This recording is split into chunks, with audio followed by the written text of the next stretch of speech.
Russia's MiG-35 fighter nightmare is beyond fixing now. Despite the Kremlin's promotion of the MiG-35 Fulcrum-F as a fifth-generation fighter, it has not lived up to expectations. Originally planned for 37 units, only 6 were produced.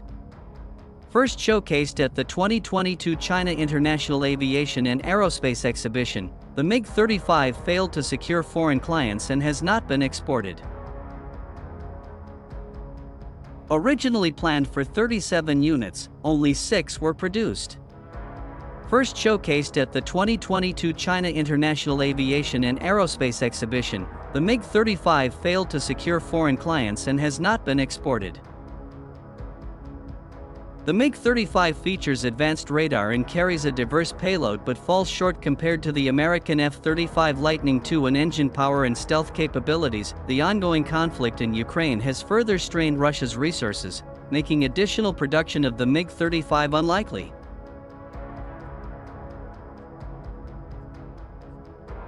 The MiG-35's origin story. Russia first unveiled a prototype for its MiG-29 jet back in 2007 at the Aero India Airshow, hoping to sell the new jet to New Delhi. However, issues with the platform's radar and engines eventually pushed it out of the competition as better contenders like the Eurofighter Typhoon, Boeing F/A-18 Super Hornet, Saab JS-39, and Dassault Rafale were available.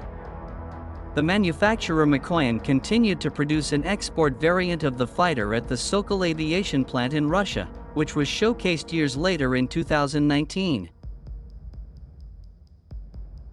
The MiG-35 was built to carry a wide range of armaments.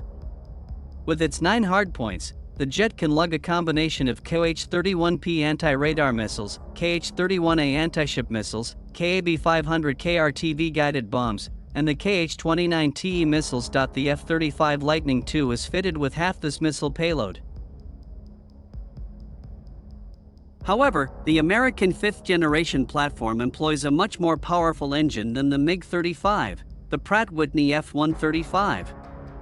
The MiG-25's FADEC RD-33 MK engines may be more advanced than the previous Kimov RD-33 turbofan engine. Since only 6 MiG-35s are in circulation today, it is difficult to gauge the potential use of this platform by the Russian Air Force down the line.